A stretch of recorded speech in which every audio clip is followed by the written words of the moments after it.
What's up, guys? Welcome back to our channel. Got an absolute banger for you guys this year. I'm here with my good friend Fritz. He also lives in Switzerland, and he so far was running a vegan coaching business. He scaled it up until 2 million plus a year, but now he's trying to make a pivot into a different direction. So in this video, what we're gonna do is we're gonna go step by step on this Miro board I got here on my computer, and we're gonna go walk through Fritz everything, all the way from his offer, the pricing of that offer, as well as how he's gonna get their traffic using an organic ecosystem that we've kind of perfected over the past 4 years, all the way up to how he's gonna turn that traffic into conversions. So with that said, you're gonna see a mixture of the Miro board and just us talking. And yeah, hope you get some value out of it. So with that said, Fritz, the first thing I kind of want to head into with this conversation is what makes you want to switch your offer in the first place? Or like, what's kind of like the North Star that you're trying to optimize for? So I've been doing the vegan offer for more than 5 years, and it works obviously, but I wanted to build something even more scalable in like the business space. And I just want to do like $1 million a month. And I had some doubts if it's possible with my one-on-one coaching offer, which was very like individual, very customized. And I had some scaling issues with that. And before I, pull that back and try to scale that offer, plus the vegan market, I mean, it was a great niche to be in. But I think there's also some limits there on how far I can grow it. And also just personal preference. I want to talk about business, I want to talk about sales, marketing, and all that.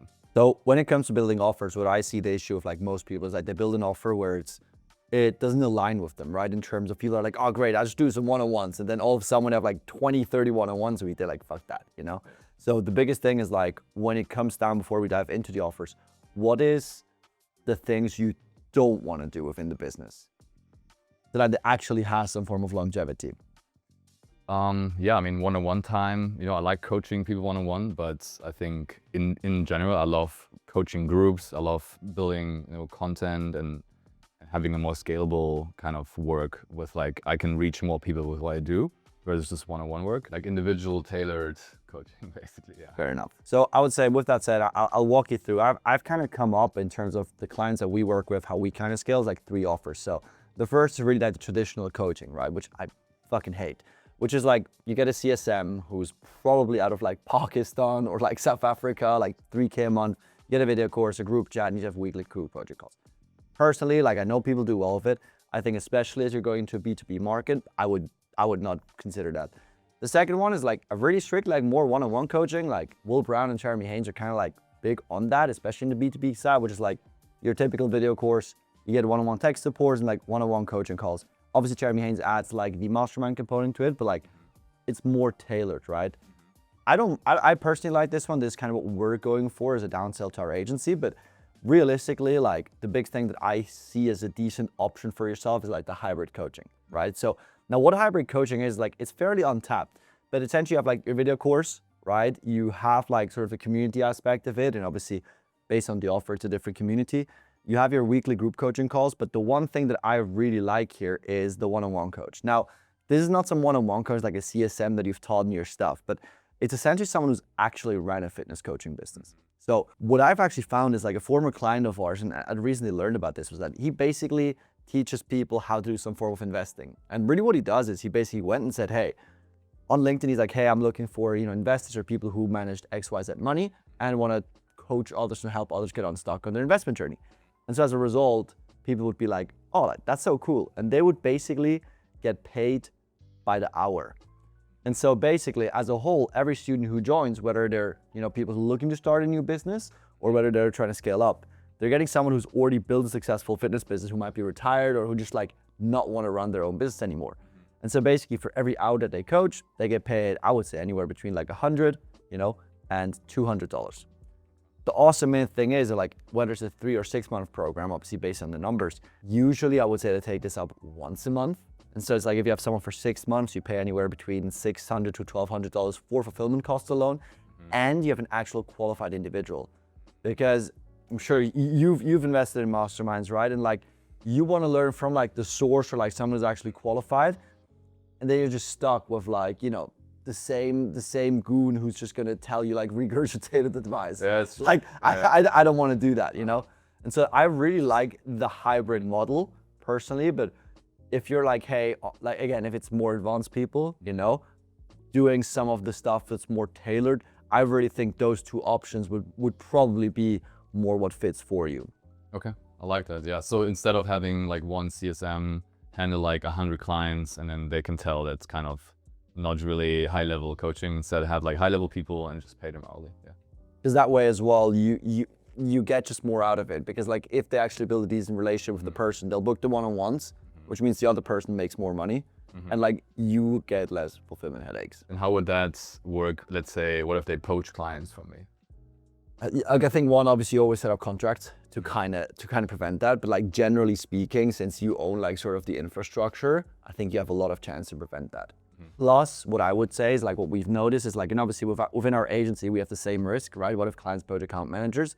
I'm just big on like the whole culture and like hiring part in terms of if we look at someone, they're like, oh, I've been here for 3 months and here for 3 months. I'm like, God, this person job hops, EQ. Yeah. Whereas if we're seeing someone who's like, dude, I've been closing for this company for like 6 months and like I know they had like no leads for like 3 months. I'm like, oh, they're like fairly more like, you know, kind of like value based. It's actually easier to go. Okay. In terms of stacking the offers, right? I want to prevent one issue that you're making. It's like most people, they go and they're like, oh, I have this new offer. Let me do, this is the entry level, then this is the intermediate, and then this is this Hyperior Plus, and then this is upsell for this. And then you end up with like this complex spider web of like 10 different offers, right? I truly believe in like even seeing on the back end of our clients, it's like to get to like $1 million a month, you just need like one solid offer, right? I wrote out 2 offers, and I think this is more for like beginners, and this is more for like scale. So to me, I look at it from a perspective of like, hey, look, let's just do a base offer, which is like 7,800 to 9,800. 7,800 for a 3 to 4 month period, 9,800 for like a 6 month period. Again, they just get the coaching, they get the video course, they get the one-on-one coach. I personally think that's a fairly decent offer, purely because what's gonna happen is this, based on the content and ad targeting, which we'll get to in a bit, you will get people who are like, oh, I'm in shape, or like I've lost weight, and like I want to make money. But you're also gonna get people who are already doing it, but they're struggling to like, you know, get to like 10, 20K a month. I just know that using that is better than just targeting existing people, because if you target existing people, you want to charge them a bit more, right? To me, if I was to run a bit more of a mastermind stuff, it'd be like a 3K a month for 30K a year. But you're not going to get those people because like they're 10K a month. They don't have that type of money to invest because they're busy running the actual business. That really to me would be like, I guess to make an edit on this would probably be like a 4 to 6 months, right? As an edit. I think what you can do in the worst case, if you really realize a lot of people, like a large percentage of buyers, they can't afford it and they can't qualify for financing, you basically just have like a 2K, like I call it a CO, which is course only. And then that way you can just maximize your cash flow. Yeah, makes sense. And then the upsell from that, let's say they finish the 4 or 6 months, would be the mastermind ideally, but if they can't do that. Yeah, what we always advise with our clients is like, get this thing to the point where like you're getting anywhere between like 40 to 50 units. The point behind it is like at that point you have a fairly structured business. You're doing like anywhere between like, you know, 300 to 400K a month. And like at that point, like when you're clearing 300, 400, 500K a month, then doing the mastermind here is worth it. Because what's gonna happen otherwise, like in the past, like you put all the effort into like putting the mastermind together, you diversify your messaging, then this goes down, and like since you're ramping this one up for the long run, it just absolutely screws you over. I personally just like really dialing in one thing. Like when you look at cars, right? There's like some cars they build like combo limos, they build like all these things, and then it's a bit like random. Whereas like the ones that have like only like one direction they're going, or like only one for like main car, you know, it's much easier for them to like produce that at scale, I would say. Now, on the offer side, is that something where you're like, cool, kind of makes sense, like pretty much the way I want to go with, yeah? Yeah, sounds amazing. Awesome. Well, I think pricing, we kind of went through that as well. What I want to jump into is like really the core part is traffic. Now, I know in the past, I think you relied a lot on the VSL stuff, right? You had like some regular ads, retargeting ads to either VSL and then obviously organic. Yes. Personally, which is obviously like why we're even talking, is just the organic route. Because one, I know some coaches in your industry crushing it, but two, I just think right now it's not the easiest, but the best part to go, because I love the purple cow principle, which is like when everyone like, you just want to stand out. And so like to me, that is basically like zigging when everyone zags. So right now, there's this wave where like everyone runs towards paid ads. Like even with our clients, like, oh, paid ads, amazing, I need to run ads. But then in 3 to 6 months, I see it crashing down. Just like in 2020, when everyone's running towards paid ads, we actually focus heavy on organic, and we're kind of reaping it still from then. So what I would do is I would do 2 specific things on the ad side of things, which is one, YouTube. Now I look at YouTube as more like a nurture conversion-based tool. I know all the YouTube people are gonna be like, oh, YouTube's amazing for traffic. Shut the fuck up. I don't give a shit. I personally, like from my experience, I just really like YouTube as a nurture conversion mechanism. Even for us, we obviously run everything through Instagram. We just use YouTube more strategically to like nurture people in the DMs, or like really just like even as a lead magnet to get them in the first place.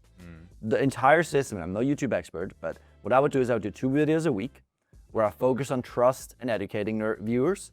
And ultimately, like my whole metric would be like, what's sort of the completion rate or like the watch rate? I don't give a shit as much like if I get 1 million views. I care more about like if someone starts watching, can I retain them for a long time? Because if somebody watches, like for example, if I was to try and attempt, you know, getting someone in on a agency deal with this video, I would care more is somebody watching up until this mark or the conversion side of things, because then I actually know, oh, they're actually really interested, you know? On the video side, I would do 75% of videos, so 3 out of 4. I would do tactical guides and like lessons, and 25% vlogs. Like, I think we kind of spoke about this off camera, but like a lot of fitness coaches, they probably will like the tactical stuff, but they still want to have the lifestyle, especially in your niche, where like when I was doing competitor research, I was shocked because like everyone there was really odd and really weird, and I personally would never spend a single dollar on them. So I think having the vlog and like lifestyle stuff included, I think will definitely help a lot, and like again, standing out. Now, there's one reason why like a lot, like when you look at like some of the bigger influencers, right, that they would say, oh, do more like broad stuff, right? And it's like, for example, Iman preaches this whole like, oh, go 3 more broad and then 1 more specific, I think. Which like, I actually fully agree with, but it's like, cause he has like a mass market offer. I like to do the reverse, because the vlog has the chance to reach like 1 million views, right? And like, it has the chance to do this. This might get like 10K views if it's really good done. What I like about it is like, if you don't do it too much, you don't get like too many randos in. But the one video that hits hard over time, it will basically, YouTube will retarget them with your more tactical content. It's the same as if I open YouTube now and I go and like, I just opened some Johnny's video, I'm gonna start seeing more and more of him. Like, I just like that effect, because again, if this is my entire niche, right, so I just call this the niche. If this is my entire niche, and this is the people I can reach with tactical content, and this is the people I can reach with broad content. The broad content opens it up so that over time, obviously, like this niche kind of expands where I can reach with the tactical. So vlogs would be like building in public, for example. Either building in public, or it's just like showing what you're doing, right? I think vlog, I would more like sell the dream in terms of you're like, let's say you go like Ibiza on a holiday, right? Like you go there, like you just kind of show how you like check in with clients, or like how you record stuff, and I'd be like, look, like one aspect I could say is like probably a lot of these people, they come from like overworking themselves, like one-on-one coaches or whatever, and you're just like, hey, look, like you can actually just focus on these 3 things, they get done in 3 to 4 hours, and you can actually like go and enjoy yourself. And so I think it's those type of elements. It's not as much like the, hey guys, here's a tactical piece of advice, but it's more like the subtle tells and like the image that they want to have of their lives, to be honest with you. On YouTube, again, I'm no expert in this, but this is really what I've seen for our clients' work, and like what we kind of encourage them to do if they're not doing anything. But unless you have anything so far, we'll go into the that makes sense, the juicy bit, the Instagram bit. So obviously, like, you know this, right? That's really our forte. And like the way I kind of separate this is like, just from a traffic perspective, it's just distribution and audience growth.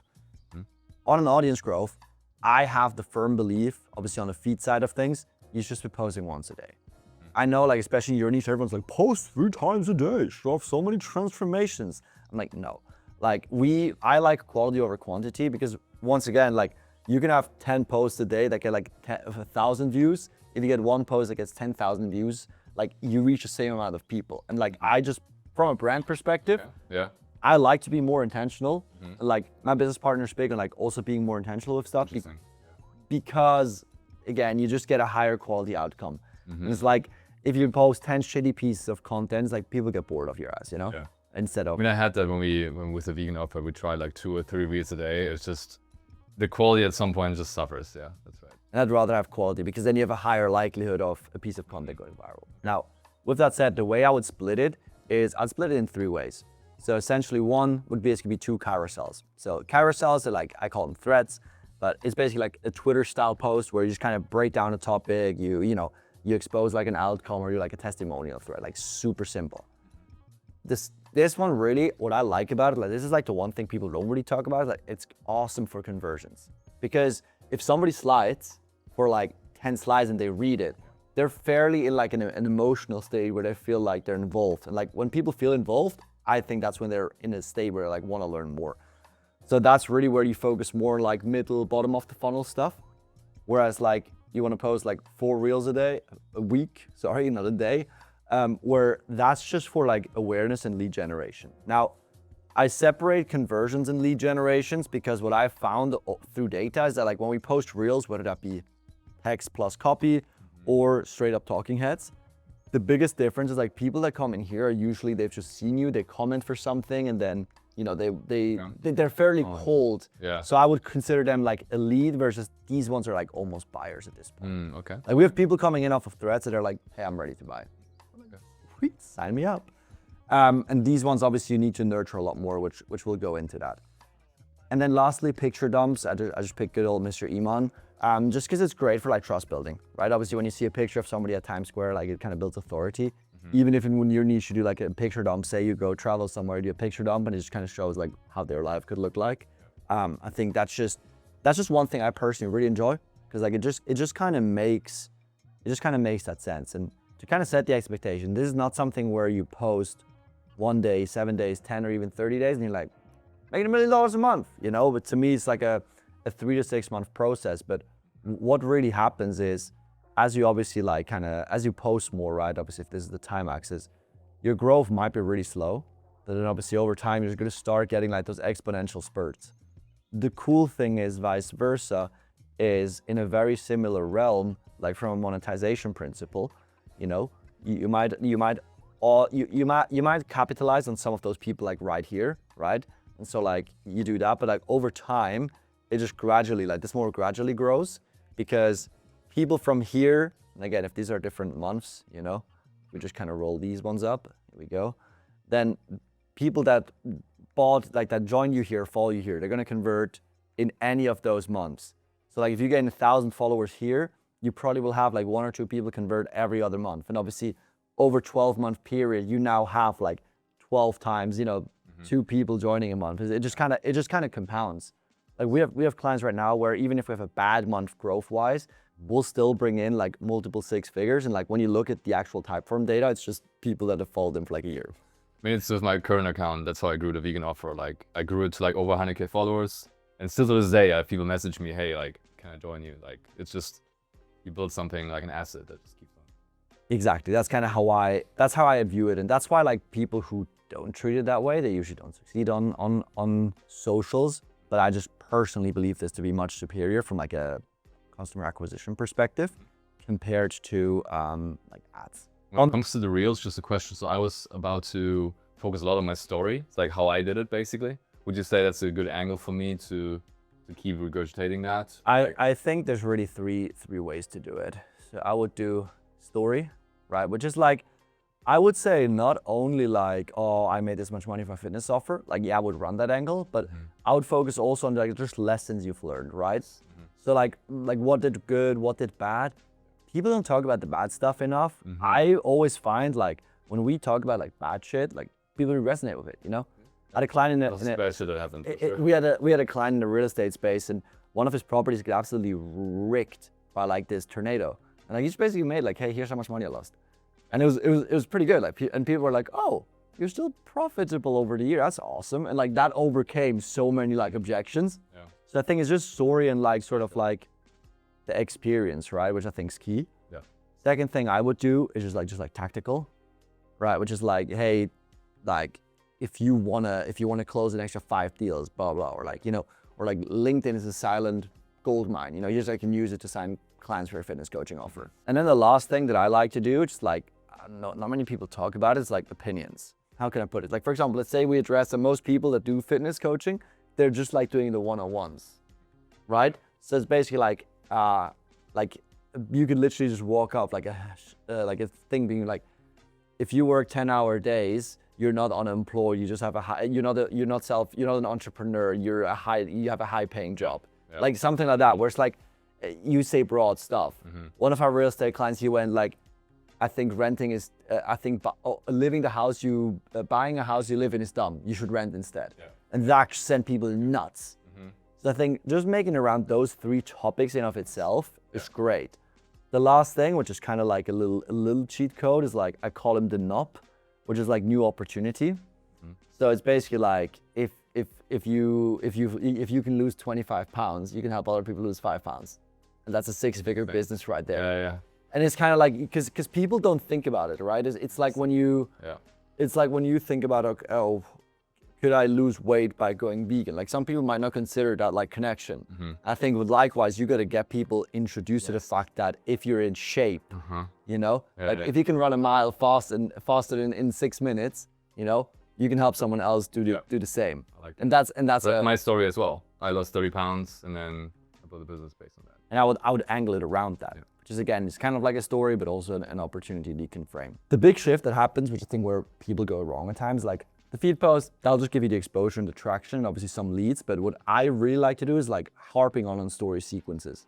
Now with story sequences, it's kind of like, it kind of nurtures the whole thing, you know, where like from an algorithm perspective, the way we understand it is when somebody follows you, they start seeing your content. When they engage more and more with your content, meaning they're more warm to you, they start seeing your stories. And the more they engage with your stories, the more show to the left. So realistically, you want to create stories that people actually want to watch. I think it was Wes Watson. He's like a bit of a controversial influencer. He's like treated like a TV show with like little ads in between. I like that analogy because it's like you basically just like document your life, and in between you have like little social proof or like little, you know, little coaching in there, and that gets people then over the line because they already trust you and like you. And then when they see your life, they see some of the stuff you said, they're like, yeah, that's my person that I want to learn from. Doesn't it make it too accessible? Like if I do Q&As constantly, it's like, oh, like why should I apply coaching? Q&As. So to run you through, like obviously I put Q&A here, which I'll get to in a second. What we like to do is like primarily like documentation. Just like if I go about my day, right, I would go and take out my phone and be like, hey, you know, just recording this video here with Fritz, like, you know, what questions you want me to ask him? And then just kind of sharing stuff, because a lot of times people get the most value out of like random stuff. So like one day I had my dad come up to my apartment. He just literally walks past me in a meeting, goes on the couch and falls asleep. And I took a picture and I was like, this is one of the coolest things that I can have an apartment in a good enough location where that comes in naps, you know? And like I got so many responses to it. People like, I love this, da-da-da. If I had a business to consumer offer, I would have sold hella units, you know? Like crazy. But that's pretty much the documentation. Then Q&A, love it for 2 reasons. One, you really get to like overcome objections. So like as you grow the audience, like for a lot of our clients, dude, we get so sophisticated audiences. We have a client that sells a specific asset class, and people are like, oh, what technology should I be using? It's like, these people are like ready to buy. And so it's like, we like to go and give really tactical answers. Sometimes, to be quite frank, we just ask ourselves questions that we would like to be asked, and then you just answer it. But it's awesome because like people want to buy shit. Like I truly believe that. And so it's like by answering them, you know, and you provide some value. And like I always teach the what, not the how. So like even here, like I try to give away a lot of stuff on YouTube videos, but I will never give away like, hey, here's step by step how you can copy what we do for clients to make millions of dollars. So I like the Q&A, but also secondly, we have all the setters reach out to them. So basically, like, we just go and be like, hey, I just wanted to make sure I answered your question correctly, yada, yada, yada. And they're like, oh, awesome. Like, I love this person, you know, and that gives sales conversations. So like, it just basically gives them free value. They feel good. And then when you reach out to the setter, that just makes them more money. Social proof. I hate those people that just spam their fucking case studies every single day. It makes me literally like, don't show me their story. Yeah, I just think it's cringe. Okay, cool. Good job, buddy. You know, like, I don't know. I'm just a type of person. It's like those dudes that like they go out and they're like, hey, look, I hooked up with another Miami girl. Woo! Congratulations, brother. You know? Like I like social proof, but I think like oversharing it is like a try hard. Like what I'm testing right now is like I'm just doing once a week and they're like, hey, look, I'm doing some form of a sequence, and I just say like, by the way, this isn't just me doing it. Like got some awesome students crushing it, and then I just go and splatter like over 3-4 slides, like 5, 10, 15 screenshots. Here's like, okay, guess results. And like, if you want to see if I get results, you just check it on the social proof tab. And then the last thing is just coaching. It's like, if I get a question, I might just screenshot it, post it, and just be like, go on a tactical breakdown, you know? Or if it's like, you're like, oh, I just had this real life experience where I saw someone like struggling over like a $2 like gas payment. Like, it made me think how like, you know, as long as you're in decent shape, you can make so much money. Boom, you know? Yeah. Or like, you're like, oh, I was just at the lake and I saw this dude freaking jacked and he was telling me how he's working like a garbage man job. I have stories like that, yeah. And it's like Yeah, that, good. those you can just be like, look, like if this is what exactly what I told him, and then you run it step by step. And again, it's the what, not the how. Yeah. That in of itself should build enough, in my eyes, trust. And again, it's execution times time. So to me, it's like if you do this consistently enough and you look, okay, cool, this worked, this didn't work, but this worked. Okay, well, how can I double down on them, or what can I do different to like have more predictability in the results? Well, that to me then shows you're going to be very on your way to like, you know, getting to that, you know, multi 6 figures or potentially even 7-figure a month potential. Now, the key element is, because like I don't like solely relying on audiences or like on organic alone, is how you do paid audience growth. Now, obviously, you know this, like we run a lot of like shout outs and like work with theme pages. For your offer, I would just not do it. Purely based on the fact that I think your TAM, like the total addressable market you have, is too small to where like a piece of content that's pushed to a fitness community about making money, like it's to me, it's a bit needle in a haystack. Yeah. Because we found this, there's like, if it's like a small biz op, or like just like a small, like a coaching biz op, it's so hard to get traction. I don't know, the only way you could do it is if you have content that's like, hey, here's how losing fat made me a millionaire.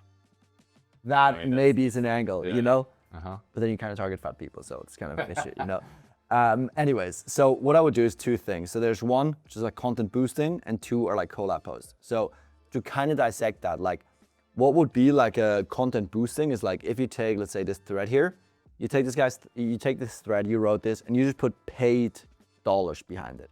What you do is you either run like an engagement campaign, so it's like just engage and get people to comment, or you actually drive them to your profile, and obviously from there to become followers. I personally like that because once again, on here, you get like I call them IL, inbound leads, right? But also you can do like outbound. So whenever somebody follows you, it's like, yo, Fritz, appreciate you reaching out, you know? I just always want to get some feedback, like what's it that you're trying to achieve, or what's the type of content you'd like to see? And then when the moment they respond, you're like, have you ever thought about starting a fitness business? You know? Yeah. Like that's kind of how I roll with it. And I just like that, especially in like a more, your stuff is a bit more B2B, even though it's like I guess a B2 entrepreneur. I just like that play because the lead quality you're gonna get is generally much better. Like I think some people, they call it like, I don't know, where's a profile funnel or whatever. Like that alone should get you to, you know, like 100, 200K plus a month. Now collab posts on the other side, I really like those if they're done correct. So it's like, you go to other fitness influencers, you know, and you make, or like other people in your niche, and you make a collaboration post them. They steal your audience, which right now on the new account you don't have, or you steal their audience, which is like pretty much what you do. I like it because even with like, if you have like a fitness entrepreneur fitness page, right? You could probably like collab with them and they basically just send their audience your way. I quite like that as well because later on I'll show you like, I'm really big right now in like farming as many qualified impressions as possible and then retargeting the fuck out of them. Because that just kind of creates the organic flywheel that I really like, which that's pretty much this stuff on the IG side. Would you say that, so I have an existing account with like 125,000 followers that I built on the vegan offer. And I was thinking I just rebrand myself and use that kind of fitness niche to, you know, get the next step going. But then would you start a new account? What's your... I think the issue is that right now, like all these people that you have, right? Your entire, like, let's just call this like old, right? And then we'll call this like new. Like right now you've conditioned all these people on like vegan nutrition stuff. If you all of a sudden like flip the switch and like only like a fraction of the people engage with it, your overall engagement and reach will go to shit. What I would do is I would 100% make a new account. Then on top of that, what I would do is like, I would just, in the beginning, I would just every single post collab. And then I would just say like, hey, follow and follow at blah blah and message me this for XYZ guy.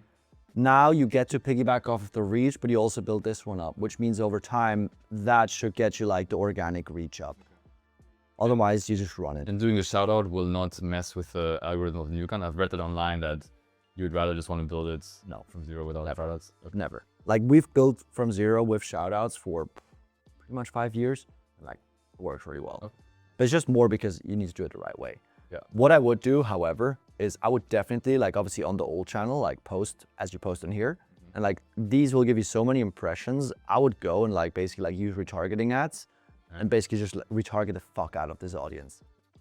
Because they're already engaged, so I would just like see how many people you can get in, especially as you launch it. Yeah. Like get some lead magnet together, like run like a, hey look, you know, I went from fat to fit to millionaire, you know, like I did it by leveraging what I call the blah, blah, blah method. You know, if you want an exact document, how you can turn your passion for fitness or nutrition, you know, boom. And then just get them in the DMs and get them converted. Nice, okay. I think that's such a much better way. Yeah. Plus you have 365 days worth of data, so you can just hit a bunch of people up. Nice. Now conversion side, I know we briefly spoke about it, but to me it's just a super simple funnel. Obviously at the top of it you have content. That's super simple. From there you get some profile visits, right? Those will click in the link in bio, right? Which is like basically like link in bio. Go to like a traditional VSL. I personally just don't think like VSL or rocket science. Like we put like incredibly well performing like cold ads, VSLs there, they're doing millions plus a month, and they're not out converting my simply put like, hey, here's what I did, here's what I'm doing it, type like VSLs. Yeah. Because I think the organic audience doesn't want to have this whole like crazy reframe and introduction, they just want to see what you can do for them. Makes sense, yeah. From there, obviously, they would go to the type form, right? Basically fill out an application. If they're qualified, book the call. If they're unsure or don't finish it, you would have an SDR, dial them up to qualify and basically book them on a call. This is almost like, to me, this is like the side quest funnel.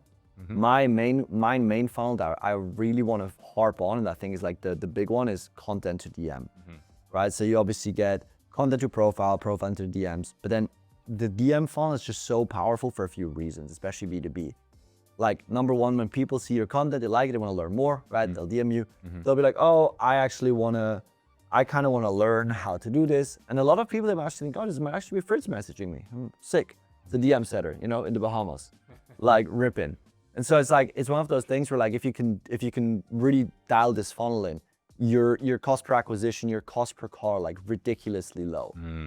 So like, even obviously, let's say, I don't know, let's say you convert followers for like $2, right? You get 100 followers and 1 in 100 followers, like pretty much like, or 2 in 100 book a call, right? Your cost per book call, which is like a really high cost, like $100 per call. I would actually reckon you'd probably get like 5 calls per like 100 followers you get, right? Okay. But long story short, like I would really focus on that funnel, because also what you get to do is you get your free remarketing. So it's not like with ads where like every touch point you have to pay. Once you have them, you have a 7-day automated retargeting window within ManyChat. But then second of all, like you can actually manually follow up with them for forever. Like they literally can't escape you, which I personally really like.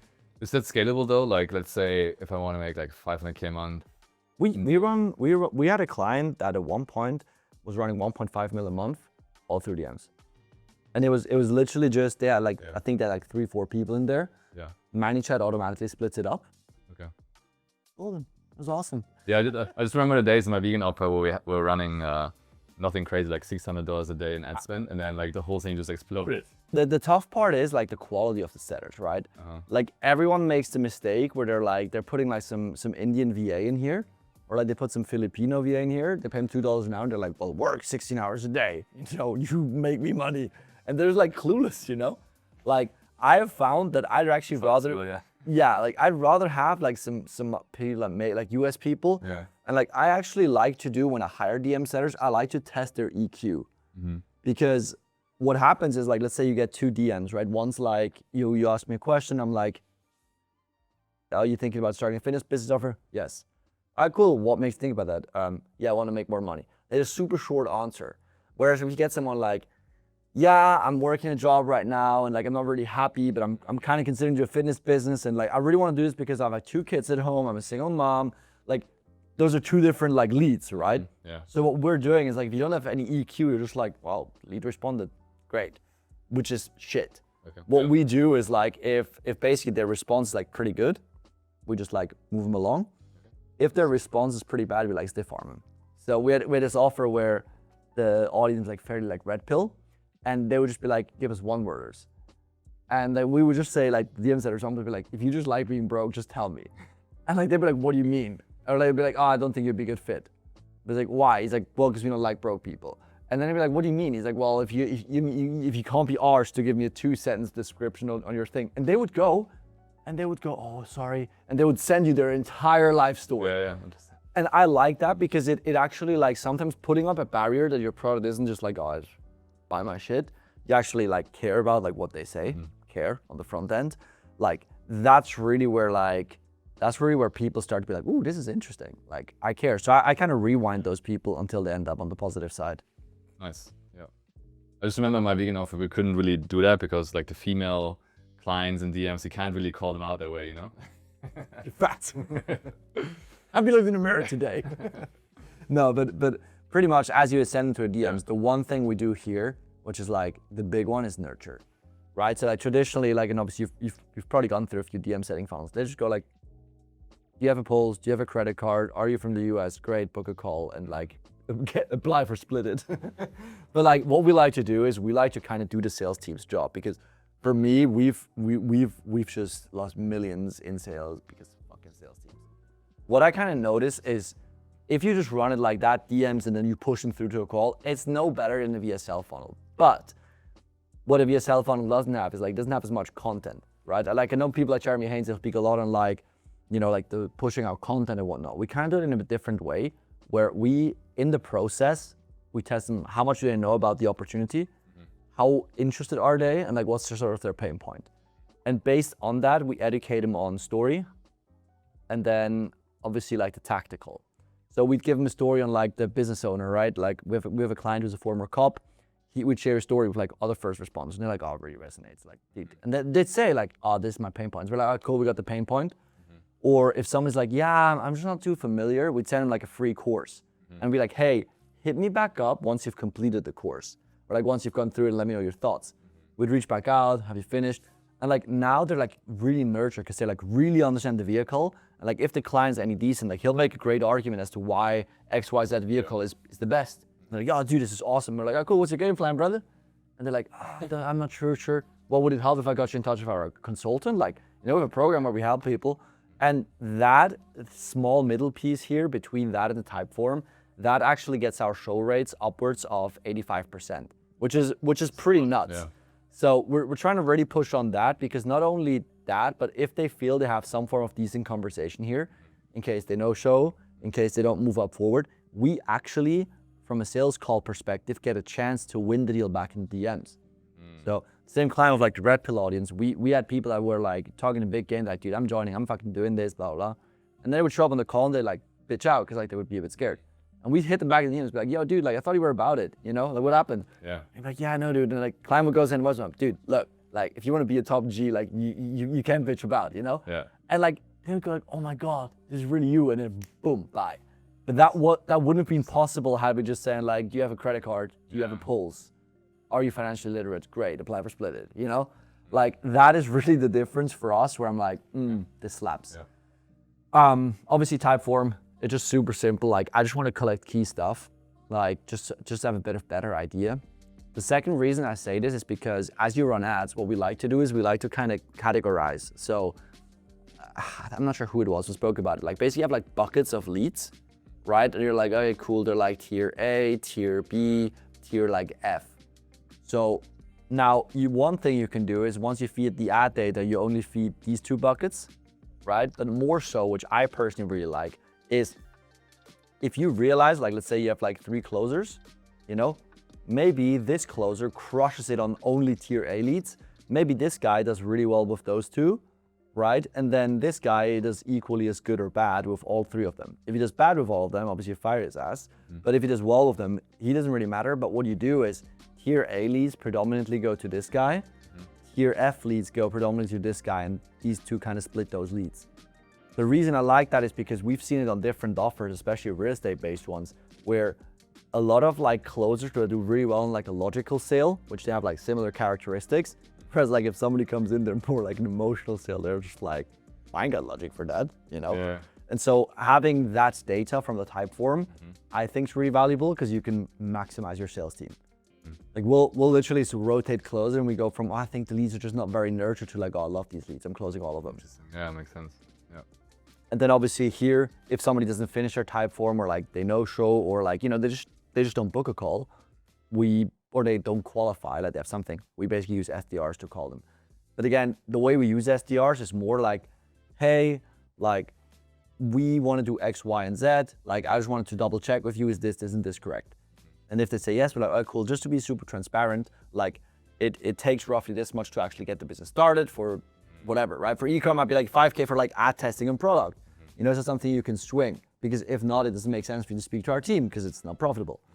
And then when they ask, we can already use some pre-qualification, like, well, do you have any investments, like anything? Do you have a trust fund you can access, you know? Like, do you have, I don't know, mom and dad you can ask for money, you know? We just kind of figured that part out. Okay. And then if they don't qualify, obviously, we cancel their ads. And then from there, there's a few metrics that I have. So for obviously like for scaling, right? You obviously run content, you do some boosts and whatnot. Then you obviously get the growth and you want to optimize as a whole. You really want to optimize in like how many DMs you get. That's really like your sort of like your turning point.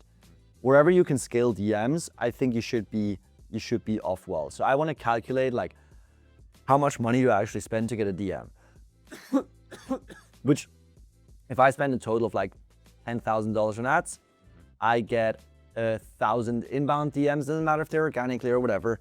You overall spend roughly $10 for a single DM, right? Now, the second thing is the lead to call ratio. The reason I say that is because I want to be able to know what percentage of leads are being booked. Because that gives me an efficiency, and like for me, efficiency is like the one metric I'm very big on. You know, with VSL ads, you have a client like books like 6,000 calls a month to do like, you know, multiple 7 figures a month. I'm like, that sounds like a nightmare, booking 4,000 calls. I'd rather go and do, you know, 800 calls to clear a milli. And so for me, I'm super big on like that metric being like 10 to 15% of leads being booked. If you have a more sophisticated audience, meaning you don't have the occasional rando, you definitely want that to be upwards of 15%. But I would say 10 to 15 is pretty good. On the sales side, and probably a lot of paid ads people will be like, well, that's unrealistic, is the show up rate and close rate. I'm very strict on show rate being above 70%. What it shows me if a client consistently falls below 60% is one in 3 things. Number one, their sales team sucks dick and they don't contact the lead and they don't do any of the pre-call work needed. Number 2, their setters are ass because again, the setter has the opportunity to reach back out. Whenever you book a call, our setters will reach out and be like, dude, congratulations on booking the call, Fritz. You know, like really love you booked it. There's some resource that wants you to consume. I had a chance to check them. And again, just giving you more nurture because I wanna give you all the information that you need to essentially show up to the call. Because if you don't show up to a call, you know, it's because you don't give a fuck about it. If I told you, hey, you get a free call with Hermosi, yeah, you'd probably show up, you know? You'd show up at 2 a.m., you know?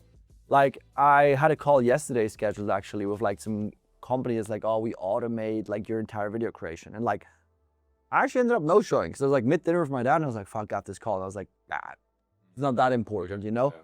And again, if you give people that feeling, they're gonna no show. And like, that just represents that they just don't give a fuck. And the next thing is close rate. Again, like the close rate, I take it with a pinch of salt, but like, it just shows how good your salespeople are.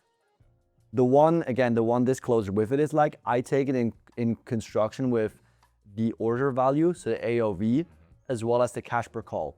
Because if your guys collected like 40%, you know, we have like some specialist sales team, they collect 40K, 40% of calls are booked. We're an amazing sales team. Motherfuckers collect $400-500 split payments. Do you know what I mean? So now we see that the cash per call here is below $1,000, which is not very good. Whereas another team that's like really struggling on the close rate right now, they're still above $1,000. So it's like for us, it's actually like not too bad because we're like, oh, okay, like as long as we're booking calls, we're still gonna make money, which is decent, you know? And so really for me, I just wanna see a good close rate because that shows we're skilled. And then the AOV sort of persisting because I actually believe you can coach sales reps in a way where they sell properly or close more without this going to shit. So Yeah. I just want to make sure these two metrics are gradually growing alongside this one. On the metric side, does that any of that make sense, or in questions? Yeah, no, makes sense. These numbers, yeah, sound good. I think, well, what's your thoughts on when it comes to order value? I think Cole Gordon talks about how you don't want to have a downsell because then the sales team kind of defaults to that. Well, I agree with Cole, to be fair, like, because I have seen the exact same thing. What I would say is sort of like last resorts. Like, I'd always like to say, it's like, if you speak to someone, like, you deep down, and like, again, it comes down to how you train your sales staff, is you deep down know who someone's a fit for, right? Like, if somebody comes and like, if you have your, obviously, let's say you have like 2 programs, right? And somebody comes, they're like, hey, like, I have like, you know, barely any money, like this may be the cheap one, you know, and then this is like the more expensive one.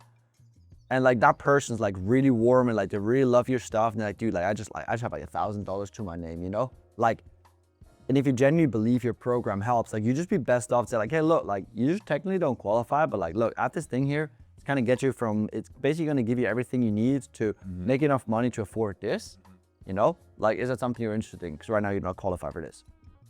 I think that's good. I think the big thing is just calculating and sort of like conditioning your salespeople to have that approach.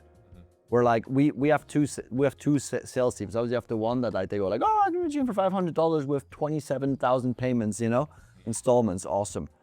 But also we have the sales team that like they persist for like 2 weeks in the same price. So like, lead says they have 10K budget, they're trying to sell them a 15K package for 2 weeks. To me, it's like just 2 ends of the spectrum. Where it's like, if you push them well and you're like, dude, this doesn't make sense, you can still push them in like a smaller program. But I'd say, hey, look, the only chance you can push them in this is this, and you only can sell XYZ units. Because you'll realize some data where it's like, dude, you know, you cannot sell more than 5 people. So you need to be selective with it, you know? And then obviously from an overall metric, you obviously see that like if you book 10% of 10, you know, leads, you probably get like $100 cost per call on the higher side. Off of that, if you get 70%, you get $142 cost per live call. If you collect 25%, that's $600 cost per acquisition. And like pretty much just give you a 10x ROAS. Obviously slightly lower, but like a 9x ROAS. The lovely thing is what I've seen is like we kind of slash that in half. So like if you execute on stuff properly from a content side, you're like a $3 CAC, which you know, last time I showed you messaged me about it like 4 times. He was showing me at a dinner like 2 days ago, a $300 customer acquisition cost. I was like, you're capping. But then he showed me the actual numbers in his metric board. But that's crazy. But that's like, I think that's, again, that's not just all we're ad geniuses, right? That's obviously over time as you scale like the content side and you get a lot of the organic flowing, and that's what really reduces your CAC a lot, which I personally like really enjoy. And so, yeah, like that's pretty much as a whole, that's it. Obviously, as you scale, the one thing I really like to introduce are retargeting ads. Like this is not something when you get like 100K views, like 100K reach, you don't even bother about it. Okay. Yeah. But once you get to like 500K to like 1 million plus impressions every single month, I think just using the impressions and running retargeting ads to them is awesome. Yeah. Again, my whole goal is to keep it super simple and go to the DMs. Yeah. That's really that. The only thing that we add in, which is like kind of from the DMs here, is like once every month, we run what I call like a webinar, which is like a Q&A format. So this is not just like a, oh, hey, come into my webinar type shit, but it's for all the buyers who have booked a call with you. You know, they want to learn more about the opportunity and they haven't just moved forward. You basically just get them in, you literally just do Q&A and you basically just problem solve. You just sound like you are a potato. You need to get in for this in this region. And like, you just use like social proof, you know? Like we have a client right now who's like getting slightly ruined by like a Reddit thread, which is like from like a malintending like former employee. So what we did is he just jumped on. He's like, hey, by the way, guys, like I know a lot of you guys have seen this Reddit thread, so I want to walk through with you. So he literally just goes and he reads through it, and then he just split screens it and he shows like internal stuff. Where like the guy literally admits in like his last messages that he's just capping, and he's annoyed because he didn't hit quota and didn't get like, you know, profit share or whatever. And so then people go like, oh, damn. And he's like, and by the way, guys, like when he says we don't have any student results, let me show you some wins. And then he just goes and scrolls. And it's like, people obviously don't know. Like, you know, his success rate could be 2% for all I care, but they see all the wins and they're like, dude, crazy. Yeah. Boxed like 50, 80K out of that one. Nice. And so it's like doing small things like that over time where you just like overcome skepticism per se. is what I personally think is pretty awesome. Nice. Amazing. Any other questions? No, that's great. I mean, I was thinking about the launch of the new offer, leading up to kind of the new offer from my current page, how I best do that. But I was thinking, obviously, tell my story first, and then obviously give some tactical insights as well. But would you recommend like webinar as a launch, or just straight to DMs? I would go straight to DMs. Yeah. I think it's like, when it comes to launching, what we've seen is like, just keep it as simple as possible. Like, I would always just go and say, hey, look, like, done this thing, here's current transformation, you know, I've helped this people do the same thing. If you're actually in good shape and you want to become a fitness coach, like, you should drop me a DM and like, I'll show you how this goes. You can even run it as like I personally really like the cohort model to launch, where it's like, hey guys, for 2 months, I'm gonna do weekly 2 calls, Monday, where I basically, or Tuesday, where I teach, and then Friday, I review everything and I give you guys live feedback. You know, if you want that, drop me a DM, I'm taking 15 people on.